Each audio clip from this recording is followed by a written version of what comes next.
Hello everyone, welcome back to my YouTube channel. कैसे हैं आप सब? मैं हूं आप सबका दोस्त देवेंद्र सिंह राजप्रीत और आज के इस वीडियो में हम बात करने वाले हैं REAP 2023 upward movement versus internal sliding. क्या होता है अपवर्ड मूवमेंट, क्या होता है इंटरनल स्लाइडिंग, कैसे दोनों को अप्लाई किया जाता है, कौन सा बेहतर है, कौन सा बेस्ट है, कुछ रीमेरिट्स मेरिट्स पूरा डिटेल में आज आपको बताने वाला हूँ विथ एग्जाम्पल कि भाई कैसे क्या करना होता है। तो सबसे पहले हम बात करते हैं कि ये जो नॉलेज है ये क्यों ज़रूरी है अपवर्ड मूवमेंट और इंटरनल स्लाइडिंग के लिए।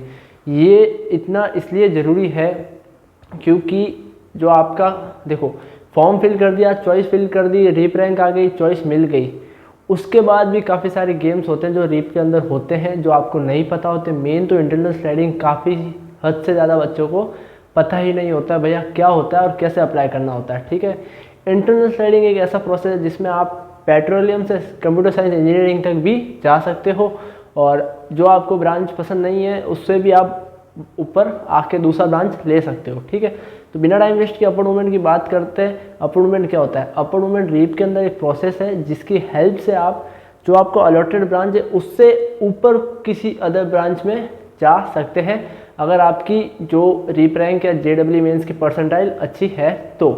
एग्जाम्पल लेते हैं कैसे। तो एग्जाम्पल ये है कि भाई आपके पास एक कॉलेज है MBM, उसकी एक ब्रांच है CS, civil engineering, mechanical engineering, mining और इलेक्ट्रॉनिक्स एंड कम्युनिकेशन इंजीनियरिंग। ठीक है, आपने ये 5 चॉइस फिलिंग आपके अकॉर्डिंग थी, आपको ब्रांच मिल गया ये वाला। ठीक है, अब अपवर्ड में आप नीचे नहीं आओगे। पहली बात, आपको काफ़ी सारे कॉलेजेस से फ़ोन आएंगे भैया आपको हमारे इस कॉलेज में ये ब्रांच अलॉट हुआ है, ऐसा जैसा कहीं नहीं जाना है, जो रीप की वेबसाइट पे शो होता है उसी पे ही जाना है। ठीक है, अब अपवर्ड की हेल्प से क्या हो सकता है, आप लोग अगर आपका रीप रैंक जो होता है, रीप रैंक अच्छा, अगर आपका रीप रैंक अच्छा है तो आप मैकेनिकल में जा सकते हो, सिविल इंजीनियरिंग में जा सकते हो और कंप्यूटर साइंस इंजीनियरिंग में जा सकते हो। अब कैसे अप्लाई करना होता है? तो अगर आप राउंड 1, राउंड 2, राउंड 3, 4, 5, 6, 4 और 6 से तो अपवर्ड में ही अलॉटमेंट है तो उससे आपको कोई लेना देना नहीं है। अगर आप आउट ऑफ राजस्थान के कैंडिडेट से, यार अगर आप राजस्थान के कैंडिडेट हैं और आपको अपने राउंड के अंदर सीट अलॉटमेंट होता है किसी भी XYZ कॉलेज में, ठीक है, तो आपको उस कॉलेज में जाके सबसे पहले आपके जो डॉक्यूमेंट्स हैं वो सबमिट करने पड़ेंगे। दूसरा, उस कॉलेज की जो ब्रांच आपको अलॉट हुई है उस ब्रांच की जो फीस है वो आपको देनी पड़ेगी। उसके बाद वो आपको देंगे एक अलॉटमेंट लेटर। अलॉटमेंट लेटर देने के बाद आप एलिजिबल हो जाएंगे अपवर्ड मूवमेंट में अप्लाई करने के लिए। बिना इन 3 स्टेप्स के आप अपवर्ड में अप्लाई नहीं कर सकते हैं। ठीक है, ये 3 स्टेप होने के बाद जब आप रीप की वेबसाइट पर आओगे वहाँ पे ऑप्शन आएगा कैंडिडेट्स पैनल में अप्लाई फॉर अपवर्ड। वहाँ आपको अपना फॉर्म नंबर, पासवर्ड डालना है, OTP आएगा मोबाइल नंबर में, वो डाल के फिर एक अंडरटेकिंग आएगी, उस पर क्लिक करने के बाद आप अपवर्ड के लिए अप्लाई कर सकते हैं। उसके बाद जो आपका अगर राउंड 3 में अप्लाई किया तो राउंड 4 में अपवर्ड मूवमेंट का रिजल्ट आएगा। अगर राउंड 5 में अलॉटमेंट हुआ है तो राउंड 6 में उसका अलॉटमेंट रिजल्ट आएगा। ठीक है, एक बात का ध्यान रखिएगा, ब्रांचेस चॉइस फिलिंग वही डालनी है जो ब्रांच आप लेके इंजीनियरिंग कर सकते हो। ऐसा नहीं हो कि भैया मेरे को ये कॉलेज ही चाहिए था तो मैंने इसकी सारी ब्रांचेस भर दी, उस कॉलेज में अगर वो ब्रांच मिल गई और फिर वो अपवर्ड में भी चेंज नहीं हुई तो आपकी फीस गई, आपका 4 साल का इंजीनियरिंग का करियर गया। तो आपको हमेशा चॉइस फिलिंग बेस्ट से बेस्ट करनी है। मैं एक वीडियो भी प्लान कर रहा हूँ best choice filling for REAP 2023 करके, वो यहाँ पे बताऊँगा पूरा आपको इस बोर्ड पे। ठीक है, और ऐसे ही वीडियोस बनाते रहूँगा मैं रीप के ऊपर और आने वाले साल में भी मैं रीप के ऊपर वीडियोस बनाऊँगा। मेरा एडमिशन जैसे भी हुआ है मेरी मेहनत पे हुआ है, आप में से किसी ने नहीं करवाया। मैंने रात भर बैठ के रीप के बारे में, कॉलेज के बारे में जानकारी ली। ऐसे ही 2 साल से बच्चों के एडमिशन नहीं करवा रहा हूँ। ठीक है, लाखों तो कोई नहीं करवा सका, कम से कम मैंने 500 बच्चों के एडमिशन रीप से करवा दिए सिर्फ 2 साल में। और वो सारे बच्चे लगभग से लगभग मेरे कांटेक्ट में हैं, जो मेरा व्हाट्सएप का ग्रुप है उसमें ऐड है। और वो भी रीप में जब जैसे इस साल मैं जिन बच्चों का एडमिशन कराऊंगा, जिस कॉलेज में जो बच्चे गए हैं उनमें जो मेरे एक्स बच्चे हैं जो काउंसलर स्टूडेंट्स हैं उनको मैं वहाँ से कांटेक्ट करवा के आपको हेल्प करा। तो काफ़ी सारे बच्चों ने लास्ट ईयर भी हेल्प किया था और काफ़ी सारे इस बार भी हेल्प करने के लिए एग्री हो चुके हैं। तो लिंक है मेरा डिस्क्रिप्शन में पेड काउंसलिंग के लिए, आप वहाँ से मेरे को कांटेक्ट कर सकते हैं। मात्र 500 रुपये में मैं पेड काउंसलिंग करा रहा हूँ। ना ही मैं आपसे 10,000 ले रहा हूँ, ना ही मैं 15,000 ले रहा हूँ, ना ही मैं 1500 ले रहा हूँ, ना ही 1000 ले रहा हूँ। मैं सिर्फ आपसे 500 रुपये ले रहा हूँ पेड काउंसलिंग के, वो भी इसलिए ताकि आप लोग कुछ पे करोगे तो उसको रिस्पेक्ट करोगे और उसकी वैल्यू रखोगे। ऐसा नहीं है मैंने पिछले 2 साल फ्री काउंसलिंग कराई, बच्चे वैल्यू नहीं करते फ्री के इसलिए कंटेंट को, इसलिए मैं चाहता हूँ कि इस बार पेड रखा जाए। और थोड़ा बहुत यार मैं भी अब 2-3 साल से यूट्यूब कर रहा हूँ तो मेरे को भी थोड़ा मेंटेनेंस देखना पड़ता है घर का भी, ठीक है। ये जो आपका बोर्ड लग रहा है, ये जो लाइट और सब चल रहा है उस हिसाब से थोड़ा, इसलिए मैंने थोड़ा पेड काउंसलिंग रखा है। और यार फटाफट से 1K सब्सक्राइबर्स करवा दो यार लोग, ठीक है। तो बात करते हैं आगे। अब आपको ये जो सीट मिल गई, जैसे ही आपने अपवर्ड के लिए अप्लाई किया, ये सीट्स हो गए आप वैकेंट। अब आपको जो अपवर्ड में ब्रांच या सीट मिलेगी वो आपको लेनी ही पड़ेगी, आपके पास दूसरा ऑप्शन नहीं है। पहले ऐसा होता था आपको लेनी है तो लो वरना मत लो, पर अब आपको लेनी ही पड़ेगी आप अप्लाई करते हो तो ये तो था इसका एक डीमेरिट कि भाई लेनी ही पड़ेगी। दूसरा मेरिट ये है कि आपको इसमें जो चॉइस फिलिंग होती है, जो आपने रीप की चॉइस फिलिंग की है वही चॉइस फिलिंग चलती रहती है। वही बात करें इंटरनल स्लाइडिंग में तो उसमें एक नया प्रोसीजर है, वो भी अभी इंटरनल स्लाइडिंग पे जब अपन आएंगे तब हम बात करेंगे, ठीक है। तो ये तो था अपवर्ड मूवमेंट के भैया कैसे अप्लाई करते हैं और क्या क्या इस पर प्रोसेस। फीस, अब आपने अगर इस ब्रांच में आ गए तो जो इस ब्रांच की फ़ीस जो एक्स्ट्रा, जैसे इसकी फ़ीस थी 30,000, इसकी फ़ीस है 40,000, तो आपको जब इस रिपोर्टिंग राउंड में जाओगे तो 10,000 ही एक्स्ट्रा देने पड़ेंगे, ठीक है।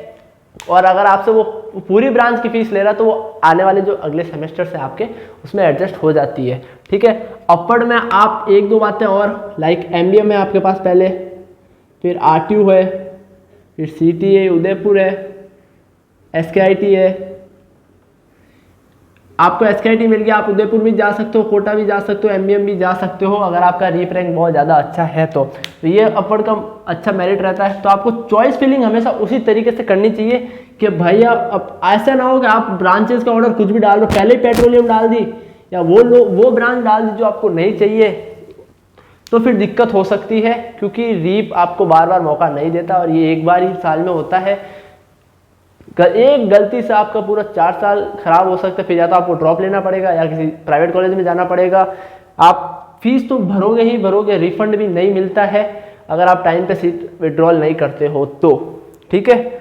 अब बात करेंगे हम लोग इंटरनल स्लाइडिंग की। इंटरनल स्लाइडिंग क्या होता है? इंटरनल स्लाइडिंग एक अपवर्ड मूवमेंट की तरह ही थोड़ा बहुत प्रोसीजर है, जिसमें आप इंटरनल स्लाइडिंग में आप किसी कॉलेज में हो, उस कॉलेज वो आपको कॉलेज एक चांस और देता है कि आपको जो अलॉटेड ब्रांच मिला है अगर आप उससे सेटिस्फाई नहीं हो, उससे संतुष्ट नहीं हो, तो आप लोग अभी भी अपना ब्रांच चेंज कर सकते हो। वो कैसे होता है?